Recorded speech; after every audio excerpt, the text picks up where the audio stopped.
Jump over to my Lakers. Rob Pelinka, JJ Redick met with the media yesterday, and they said they are open to trading future picks because, of course, the question was asked. What do you want to do on the trade market? What are you looking to do? Are you willing to move on from those future first round picks that you have available? And effectively, Rob Pelinka said, yes, we would trade our future first round picks.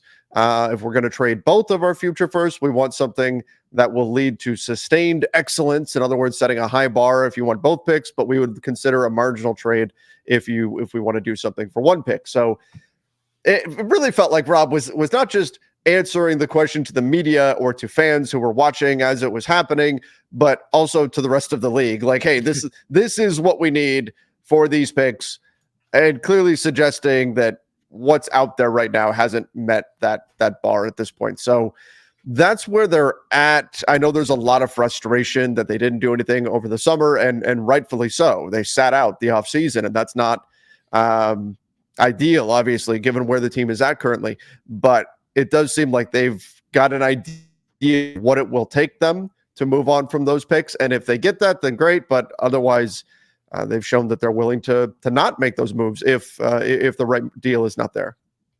Yeah, absolutely. I think, we've been saying this all along. Even go back to last season, in season, like as we were approaching the trade deadline. You can only do it once, right? Like that's it. You can make one big trade. It's the same thought process as when the Trailblazers were talking about trading Damian Lillard. You get one shot at it. And if you don't get back the best return you can, well, you bungled it and that's it. Now that opportunity is gone, and you may set yourself back. And I think what Rob Pelinka, he's taking a lot of grief for the quotable line of, if we're going to do this, we have to sustain Lakers excellence or some version of that. And I get it. 99% of that is just people making jokes of what excellence. Like, well, first you have to be excellent to sustain it. But I think what he's trying to say is like, look, I don't want to be 5 years from now. We don't have draft picks. We're not any good. And like, there it is. So to me, that is, we'll trade the picks, but it's got to be somebody who can help us now and somebody who can be with us post LeBron as AD is starting to age out. Like, they need to be the next guy, right? If we're going to do that, or at least if not the next franchise Laker, like the next, at a minimum, our second or third best player. And that just hasn't come their way. I'm with you. I mean, we've said it a million times. We don't need to rehash it too much, but like when LeBron came to you and said, I'm going to give up a ton of money if you go make moves, and then you said, we're good. Like, and I know that's not how it played out fully, right? But like, yeah, that's not good enough, right? Like, and we've said that over and over again. It's not that you weren't in the finals, on the verge of the finals, where you're like, we don't need to change much. Like, let's run it back. And, and then this one I'm tired of hearing from him is we need 30 games. We need to see this team together. Okay, dude. Like, we know we've seen this team together. Yeah, it's fine. They're fine, right? But you don't want to be fine, right? You want to be good or very good or contender, right? Like, fine is not enough for that. So I don't know that we're gonna get 30 games. Those 30 games might come in February. That you might have to start that clock with the way some of these injuries and whatnot are going on. Oh, so, God. I don't know. But right. That's what the timer doesn't start until the team's healthy. You better start it when they open training camp next week. Right. And if you want to give it 30 games from day one of the regular season, let's mix in the 4 or 5 preseason games into the counter too. Like, I think, that'll give you a sense. I sent you a link. I want you to pull, if you can, bring this up because I think this is kind of cool. It's we've long said Real GM's like the best public source for draft pick tracking in the future.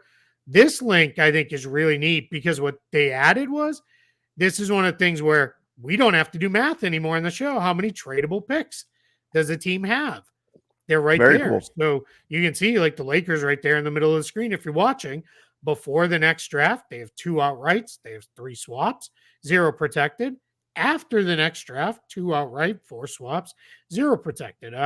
You look down like Miami after the next draft, they get a couple that they can trade out. So I thought that was kind of neat that they added this feature to all their great draft pick stuff that they have. Because normally, it's like, right, especially on the Friday live show, someone will say, how many tradable picks does the team have? Then I'm pulling up the other real GM thing, and I'm like, well, there's 1 and 2 and 3, and Right. oh wait, You this one's come through 'em. traded, so they can't trade the next one. Okay, so they cut that one out, and then I'm like, the next thing I know, I'm the like, gosh, I can't think of his actual name now. The guy Alan from the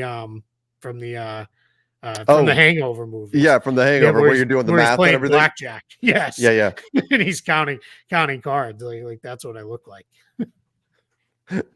Oh, So, that's a good. I need to go back and yeah. rewatch that. That's a good movie. Yeah, I haven't watched that one in a long time. Yeah, it's been a little bit.